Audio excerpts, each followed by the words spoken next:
하나님께서 우리에게 주시는 말씀, 구약 성경 잠언 25장 16절에서 27절까지 말씀입니다. 잠언 25장 16절에서 27절까지 말씀, 하나님의 말씀 봉독할 때 여러분 경청하십시오. 꿀을 발견하거든 네가 먹을 만큼만 먹어라. 너무 많이 먹어서 토하지 않도록. 이웃집에는 뜸하게 드나들어라. 너무 자주 드나들어서 너를 싫어하지 않도록. 몽둥이와 칼과 뾰족한 화살이지 이웃에게 불리하게 말하는 사람 거짓 증인은. 부러진 이와 비틀거리는 발과 같지 힘들 때 배신하는 사람에게 기대는 것은. 추운 날 옷을 벗는 것과 소다에 식초를 붓는 것이지 기분이 언짢은 사람 앞에서 노래하는 것은. 너를 미워하는 사람이 배고파하면 먹을 빵을 그에게 주고 목말라 하면 마실 물을 그에게 주어라. 그것은 불타는 숯을 그의 머리 위에 가져다 놓는 것이야. 여호와께서 너에게 갚아주실 거니까. 북풍이 비를 불러오듯 뒤에서 떠드는 혀는 환한 표정을 불러오지. 지붕 한쪽 모퉁이에서 사는 것이 낫지 아내와 말다툼하며 한 집에서 사는 것보다는. 지친 몸에 시원한 물이지 먼 곳에서 오는 좋은 소식은. 흙탕물이 된 샘물과 못쓰게 된 셈이야 악인 앞에서 물러서는 의인은. 꿀을 많이 먹는 것이 좋지 않듯 명예에 매달리는 것은 명예롭지 않지. 아멘. 이 말씀을 통하여 은혜 주실 줄 믿습니다. 아멘. 할렐루야. 아멘. 오늘 성경 강림절 후 12째 주일이고요. 하나님께서 구약에 있는 잠언 말씀 우리에게 주셨습니다. 오늘 25장 성경책 보시면 표제에 우리가 함께 지금 공유하고 있는 성경책에 솔로몬의 두 번째 격언 모음이라고 되어 있습니다. 인생을 길게 살아보면서 실수도 많이 하고 하나님 앞에 사실 죄도 짓고 하나님 마음을 아프게 해 드렸던 이 작가가 노래를 부르면서 무엇이 참 지혜인지, 무엇이 하나님 앞에 바르게 살아가는 길인지를 우리와 함께 공유하고 있습니다. 잠언, 격언, proverb, 우리가 속담 같은 거 어떤 상황에 맞추어서 우리도 자주 애용하지요.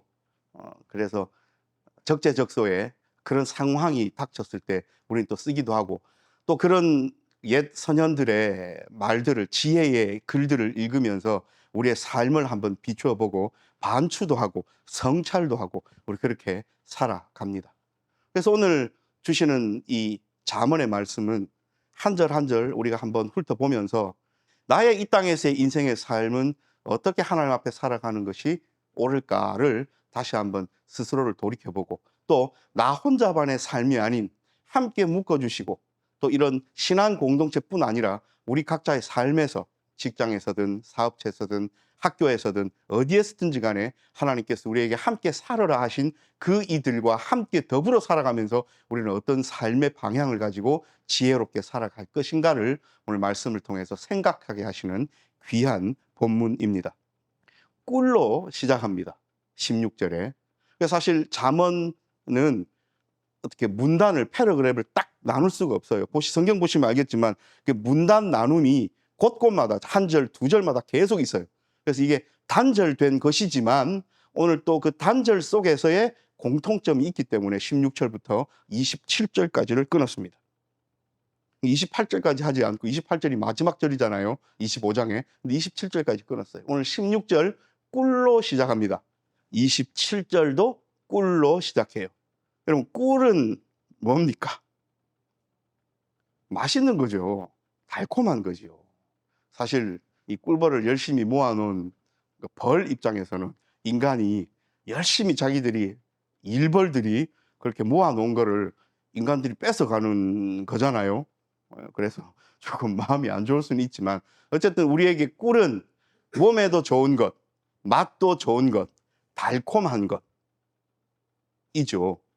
요즘 사실 단맛을 내기 위해서 인공 감미료도 쓰고 또 설탕도 쓰고 한데 뭐 적당하게 잘 쓰면 우리 입에도 맞고 좋겠지만 여러분 당분을 너무 많이 섭취하면 몸에 안 좋죠. 꿀도 마찬가지입니다. 아무리 천연 음식이라도 네가 먹을 만큼만 먹어라 말씀하십니다. 너무 많이 먹어서 토하지 않도록. 자, 여러분 이게 쌍으로 묶여 있는 거예요. 꿀은 좋은 거죠. 그런데 먹을 만큼만 먹어야지 과하게 먹으면 몸에 안 좋아요. 토해요. 몸에 이상이 와요. 그런데 이 16절하고 17절이 묶여 있습니다. 이웃집에는 뜸하게 드나들어라. 여러분 친한 사람이 있습니다. 친한 사람들과 가끔씩 만나요. 기분 좋고 만나면 좋은 친구든 누구든지 간에 만나서 밥도 먹고 커피도 한잔하고 오랜만에 만나서 서로 안부도 묻고 좋잖아요. 이웃집에 드나드는 것은 꿀과 같이 달콤한 것이고 기분 좋은 것이고 우리 삶에 반드시 필요한 건데 선을 넘은 것 계속해서 드나들면 서로 어찌 되겠습니까? 너무 자주 드나들어서 너를 싫어하지 않도록. 그래서 오늘 16절과 17절은 하나님께서 우리에게 허락하신 좋은 것들이 있는데 절제하라는 거예요. 과욕을 부리지 말라는 겁니다. 다 선이 있다는 거예요. 꿀을 먹는 것이든 이웃 사람들과 함께 친하게 잘 지내는 것이든지 간에 이것이 과해지고 이것이 선을 넘으면 그 달콤했던 것, 그 좋았던 것이 그냥 달콤하지 않은 것, 좋지 않은 것이 아니라 오히려 역효과를 내기 때문에 토하게 되는 음식으로 꿀이 변하고요. 사람들과의 관계가 악화될 수 있음을 경고하고 있습니다. 그러므로 우리는 뭐든 적당하게 꿀도 그렇고 사람 만나는 것도 그렇고 근데 단순히 꿀과 사람 만나는 것만을 오늘 이야기하고 계신 것입니까? 아닙니다. 우리 삶의 전반에 걸쳐서 하나님께서 우리에게 허락하신 좋은 것들을 과욕 부리지 말고 적당한 선에서 하나님 안에서 지혜롭게 잘 사용하고 해 나가라는 말씀으로 오늘 16절 17절로 시작합니다. 사랑스럽고 유익한 친분, 우정조차도 신중하게 절제하지 않으면 고통스러운 미움으로 변질될 수 있음을 우리에게 가르쳐주고 계십니다. 이미 이렇게 말씀드리면 여러분 인생을 좀 살아오신 분들은 그런 경험을 혹시 벌써 하신 분들도 있을 수 있습니다. 그래서 그때 내가 좀 너무했나 혹은 그 사람이 나에게 너무했나 이런 경험이 있을 수도 있어요. 그러니까 인간과의 관계가 영원히 아름답고 친분과 우정으로 갈 수가 없어요. 그래서 그 속에서 서로 절제해야 됩니다. 신중해야 되고 서로를 더욱더 귀하게 존중해야 됩니다. 선을 넘는다는 것은 뭡니까? 더 이상 존중이 없다는 거예요. 그래서 이웃 사람의 집을 너무 자주 드나든다는 것은 존중이 없다는 거죠. 그 사람의 프라이버시도 있을 거고 만나고 싶지 않은 아픈 상황일 수도 있을 거고 여러 가지 상황이 있을 건데 마치 우리 집 드나들듯 그렇게 해버리면 과욕이라는 거예요. 두 쌍으로 갔죠. 이제는 세 쌍입니다. 18절, 19절, 20절 보십시다. 사실 이게 그대로 직역한다고 해서 조금 시적 표현으로 바꿔놨죠. 그래서 우리가 첫 줄, 두 번째 줄을 바꿔 읽으면 더 이해하기가 쉬워요. 이웃에게 불리하게 말하는 사람, 거짓 증인하는 사람, 그 사람은 몽둥이와 칼과 뾰족한 화살이래요. 19절은요. 힘들 때 배신하는 사람에게 기대는 것은 부러진 이와 비틀거리는 발과 같이 뭔가 튼튼하지 않다는 거예요. 기분이 언짢은 사람 앞에서 노래하는 것은 추운 날 옷을 벗는 것과 소다에 식초를 붓는 일이지. 요 세 쌍은요. 하지 않아야 될 것을 하는 겁니다. 상황에 맞지 않는 행동과 반응과 그런 것들을 사람들에게 하는 거예요. 자기 딴에는 무언가 그 사람에게 좋은 것을 한다고 하는 것 같은데 이 행동들을 보면요. 하는 것 같은데 알고 보면 치료는커녕 더욱 큰 아픔을 준다는 거예요. 그래서 하나 보십시다. 이웃에게 불리하게 말하는 사람, 거짓 증언하는 사람, 몽둥이, 칼, 뾰족한 화살. 예전에 전사들은 이 무기 하나만 가지고 싸우는 것이 아니라 몽둥이를 쓸 때는 몽둥이를 쓰고 칼을 쓸 때는 칼을 쓰고 활을 쓸 때는 활을 쓰는데 이 몽둥이 칼, 활은 무엇을 하려고 쓰는 겁니까? 상대방을 쓰러뜨리려고 쓰는 거잖아요. 적재적소에 효과적으로 상대방 적군을 쓰러뜨리고 내가 이기기 위하여 쓰는 무기잖아요. 그리고 이 사람이 이기게 되면 상대방 그 적군은 어찌 됩니까? 지는 거예요. 죽는 거예요. 그렇죠? 그런데 이웃에게 불리하게 말하는 사람, 마치 전쟁터에서 무기를 가진 자가 적군을 쓰러뜨리고 죽이는 사람이라는 거예요. 남을 해하려고 거짓 증언을 한다. 불리하게 말한다. 이 사람은 칼을 들고 몽둥이를 들고 그 사람을 해하는 거예요. 십계명에도 있지 않습니까? 다른 사람을 해하려고 거짓 증언하지 말라. 힘들 때 배신하는 사람에게 기댄다. 여러분, 우리가 힘들 때 기댈 데가 없어서 예전에 한번 나를 배신한 전적이 있는 그 사람, 신뢰가 떨어진 사람에게 내가 의지할 수밖에 없는 상황이 올 수도 있잖아요. 너무 급박해서 주변에 아무도 없고. 그런데 그 사람에게 기대는 것은 마치 뭐와 같다고요? 부러진 이와 비틀거리는 발. 이가 없다는 것은 정상적인 삶을 못 사는 거예요. 비틀거리는 발을 가진 사람은 뛰지 못하잖아요. 그러니까 내가 음식을 먹을 때도 서 있을 때도 버틸 수 있는 뭔가가 없는데 거기에 기댄다는 것은 나에게 더 힘이 되고 내 아픔이 더 회복되고 내가 치료받고 하는 것과는 반대되는 상황으로 갈 수 있다고 이야기하시는 거예요. 기분이 언짢은 사람 앞에서 노래하는 것. 여러분, 여기서 말하는 노래는 우리가 애가를 부른다, 슬픈 노래, 탄식의 노래를 부른다와 반대되는 개념입니다. 그 반대되는 개념의 노래라면 우리는 노래를 언제 부릅니까? 기쁠 때 부르잖아요. 우리 노래방 가서 신나게 춤추면서 노래하잖아요. 그런 노래를 기분이 언짢은 사람 앞에서 불러요. 그 사람 마음이 어떻겠습니까? 그것은 곧 추운 날 옷을 벗는 것과 더 춥게 되는 거죠.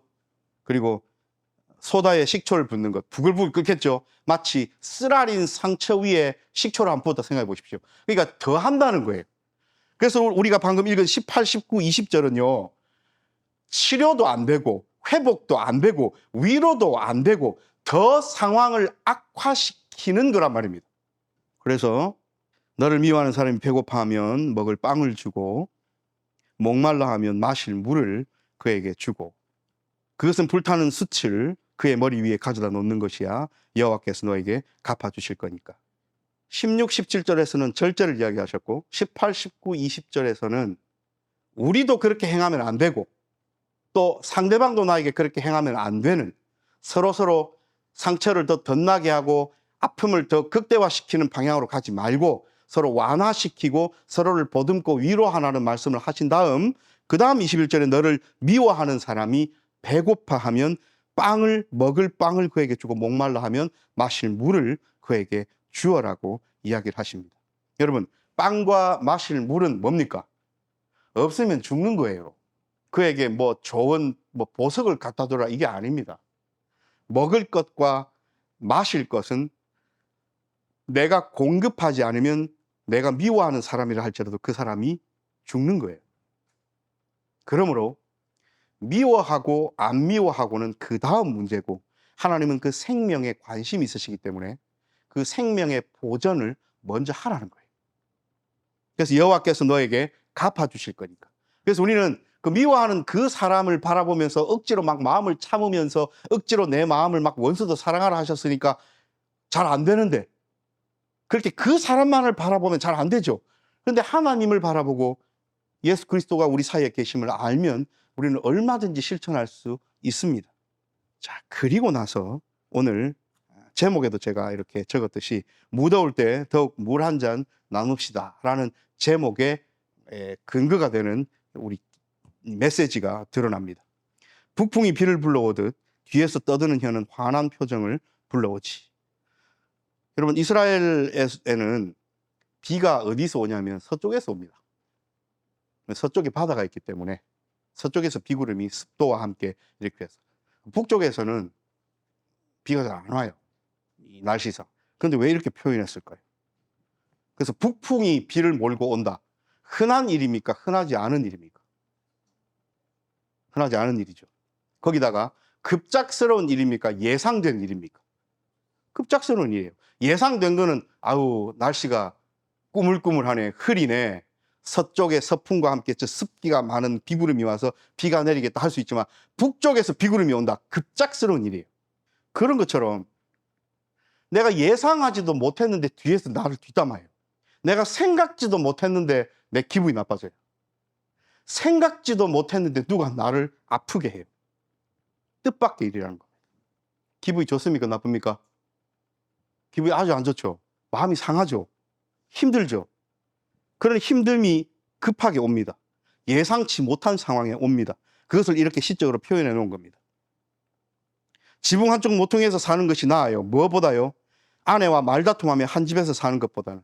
꼭 이러면 아내라는 단어에 또 집중해가지고, 네? 그럼 그럴 필요 없습니다. 왜 이렇게 표현했냐면, 남편을 기준으로 했을 때 아내는 어떤 존재예요? 가장 가까운 존재예요. 그럼 아내 입장에서는 남편은요, 가장 가까운 존재예요. 아직 결혼하지 않은 미성년자일 때 그 자녀들에게 가장 가까운 존재는 부모님입니다. 자, 이렇게 가장 가까운 존재, 친구가 될 수도 있잖아요. 나의 마음을 터놓을 수 있는 존재, 그래서 허물 없는 존재, 가장 사랑하는 존재, 허물 없는 존재, 심지어는 아까 앞부분에서 표현했듯 절제하지 않고 더 나들어도 기분이 안 나쁜 그런 정도의 가까운 존재라 할지라도 어떤 일이 계기가 되어 마음이 상하고 힘들어져서 관계가 틀어졌다. 그 상태를 계속해 나가야 됩니까? 그 어그러진 관계를 그대로 두지 말라는 거예요. 그리고 그런 일은 갑작스럽게 온다는 겁니다. 예상하면요, 우린 충분히 극복할 수 있습니다. 서서히 가거나 우리가 인식이 되어요. 그게 사람의 관계든 회사의 일이든 직장에서의 일이든 사업체의 일이든 내가 충분히 예상하고 요렇게 되면 내일 이런 일이 있겠는데 하면 준비도 할 수 있고 대응 방안도 마련할 수 있고 할 수 있어요. 그런데 오늘 북풍에서 비가 몰려오듯이 갑작스럽게 오고 누가 나를 험담하고 아프게 하고 심지어는 가장 가까운 사람이 나와 관계가 틀어지는 이런 상황이 왔을 때에는 지친 몸에 시원한 물이지 먼 곳에서 오는 좋은 소식은, 이 말씀을 하려고 오늘 잠언의 기자는 앞에 이야기를 하신 거예요. 다시 한번 훑어보십시다, 여러분. 절제하지 못하고 자꾸 먹어요. 근데 꿀을 먹는다는 것은 먹는다 했는데 여러 가지 절제하지 못하는 것들이 있어요. 특별히 요즘 우리가 살아가는 세상은 절제하지 못해서 중독이 많은 세상 아닙니까? 그것이 뭐든 간에.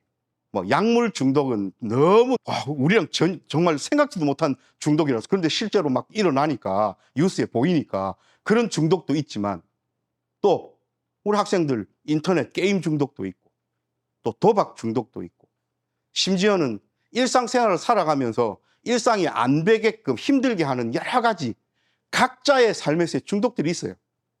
이게 쇼츠 돌려보는 중독도 있을 거고, 절제하지 못하는 것, 오늘 16절 아닙니까? 나중에 토합니다. 구토를 유발합니다. 삶에서의 구토, 정신적인 구토를 유발해요. 아직 그 맛을 못 봤기 때문에 끊임없이 하고 있는 거예요. 이 정도 꿀 먹어서는 괜찮겠지 하고 계속 먹고 있는 거예요. 언젠가는 토하게 돼 있습니다. 지금은 달죠. 입에 꿀 한 숟가락 넣어 보십시오. 얼마나 달고 좋은데요. 처음에는 좋아요. 나쁜 것도 아니에요. 몸에도 좋아요. 그런데 계속 넣으면 나중에 토합니다. 그래서 우리는 어떤 형태로든 우리를 토하게 하는 중독에서 벗어나야 돼요. 두 번째는요, 다른 사람을 아프게 하면 안 돼요. 힘들게 하면 안 됩니다. 누가 계속 내가 찾아가든 누가 찾아오든 이것도 한번 우리의 삶에 한번 비춰보십시오. 끊임없이 나도 모르게 어떤 친구를 내가 괴롭히고 있는 것일 수도 있고, 말로. 나는 그냥 좋은 말 하는 건데 그 습관이 가시가 되어서 그 사람을 계속 찌르고 있고, 반대로 그 사람은 전혀 인식하지 못하는데 말로 나를 계속 찔러요. 근데 또 우린 착해가지고 그만하면 내가 아픕니다, 그만하십시오 말도 못해. 계속 찔리고 있단 말입니다. 그러면 힘들죠. 살아가다 보면 힘들어져가지고 누군가를 좀 의지하고 싶고 허심탄회하게 말하고 싶고 털어놓고 싶은데, 털어놨더니 그 사람이 내 약점을 잡아서 나에게 거짓 증언을 하고 불리하게 온 데 가서 소문 퍼뜨려가지고 나를 부끄럽게 만들고, 그래서 내가 솔직히 부끄러워서 얼굴도 들고 다니지 못할 상황을 만들어버리고 비아냥대고 아프게 하고, 이게 전부 쌍방입니다.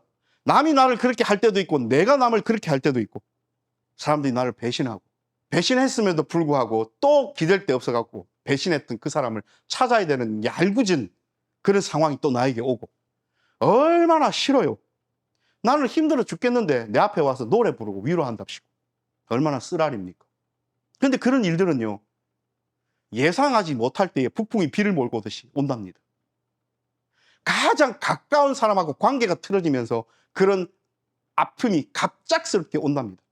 대처할 시간도 여력도 능력도 없는데 나를 너무 압도해서, 지난 여름에 온 가족들이랑 해수욕장을 한번 다녀왔습니다.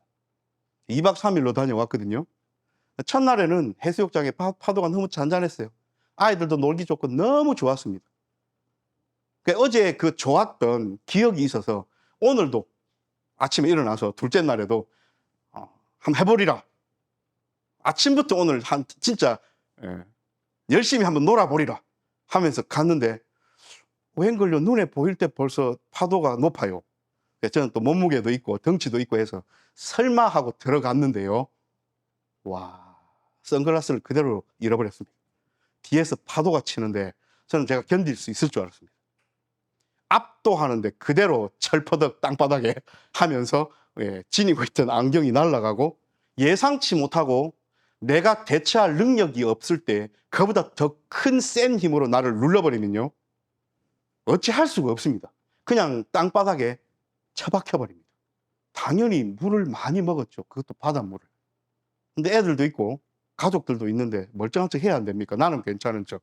안경은 이미 날아가고 눈에 보이는 것은 없는데 괜찮은 척하고 일어났어요. 그리고 다시 들어가려니 겁이 덜컥 나는 겁니다. 그 상황 속으로 들어가기가 싫은 거예요. 모든 것이 싫은 거예요.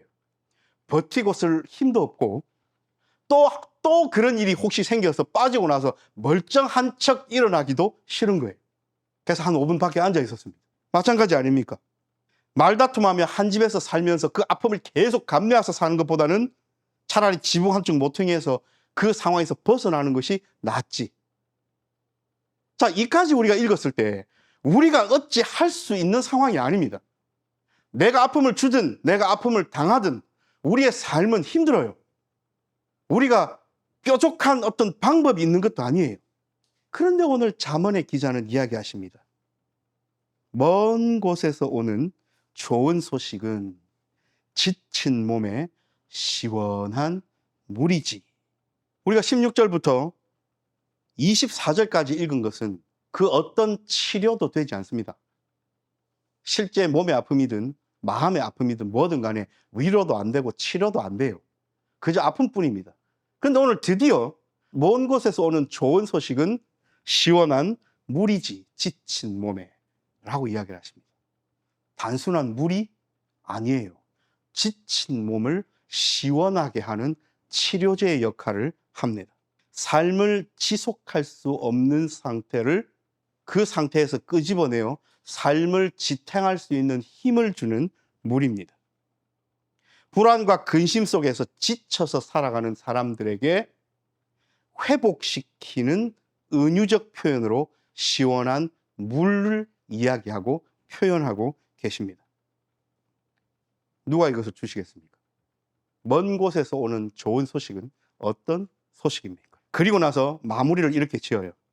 그렇게 삶에 지친 영혼들에게 먼 곳에서부터 온 좋은 소식에 지친 몸을 일으키는 시원한 물을 맛보았으면 맛본 사람답게 힘내어서 정의롭게 살아야 할 터인데, 혹 악인 앞에서 물러서는 의인이 되냐? 그런 삶을 사냐? 그것은 시원한 물이 아니라 너에게 온 그 시원한 물을 흙탕물로 못 쓰게 된 셈으로 만드는 거다. 명예에 매달리는 것, 조금 살만하니까 하나님은 저버리고 자기 이름을 드높이려 하는 것은 꿀을 많이 먹는 것과 같다 라면서 이렇게 묶어서 오늘 말씀을 주고 계셔요. 여러분, 오늘 잠언의 기자는 이런 그림을 가지고 이야기를 합니다. 삶에 지치고 힘들고 아픈 사람은 정말 시원한 물을 기다리고 있겠죠. 이 기다림을 어떻게 표현하냐면 이런 거예요. 어떤 아내가 멀리 배 타고 간 선장 남편이 있어요. 탐험하러 간. 그래서 몇 달이고 돌아오지 않아요. 약속된 시간은 지났는데 안 와요. 요즘처럼 바로 뭘 할 수도 있는 것도 아니고 얼마나 마음이 불안하겠습니까? 얼마나 오매불망 기다리겠습니까? 무사히 돌아오기를. 그랬는데 어느 날 아픔도 갑자기 오지만 기쁜 소식도 갑작스럽게 남편이 건강하게 돌아온 거예요. 먼 곳에서 온 좋은 소식. 여러분, 우리의 삶은 시원한 물을 다 바라고 있어요. 하나님께서 우리에게 그것을 허락하셨습니다. 우리는 지친 몸에 찬 물, 시원한 물을 소유한 사람들입니다. 요즘 실제 날씨가 덥지요. 근데 우리의 인생의 날씨는 어떻습니까? 많은 사람들이 아파하고 힘들어하고 위로받아야 되고 치료받아야 될 삶을 너나 할 것 없이 살아갑니다. 그럼 우리는 우리에게 주어진 이 시원한 물을 이 삶에 지치고 힘들어한 이 더울 때에 어떻게 해야 됩니까? 나만 벌컥벌컥 마셔서 내 지친 몸만 시원하게 하고 치료하면 끝날 일입니까? 오늘 잠언 기자는 마무리를 그렇게 하잖아요. 네 명예로울 바라지도 말고 악인 앞에서 물러서지도 말고, 그것이 하나님의 뜻이고 옳은 일이라면 기꺼이 하나님께서 허락하신 찬물을 나누고 함께 더불어 그 물을 마시는 그 사람이어야 된다라고 이야기를 하십니다. 사랑하는 여러분, 이번 한 주간 동안 하나님께서는 누가 서로 아픔을 주고받지 않고 오히려 하나님께서 우리에게 허락하신 그 찬물, 시원한 물, 치료의 물을 함께 더불어 나누면서 살아가는가? 그리고 나에게 닥친 이 아픔, 힘듦, 치료받아야 됨, 위로받아야 됨, 슬픔, 이런 것들을 치료해 주시려고 우리에게 허락하신 찬물을 갖고 오시는 저 먼 데서 오는 좋은 소식이 있음에도 불구하고 그것을 외면하면서 혼자 끙끙 앓고 있는지, 혹은 그 찬물을 제대로 마시면서 누리고 있는지, 그 누림을 나누고 있는지, 누가 그런 삶을 살아가는지 하나님께서는 바라보고 계십니다. 기도합니다.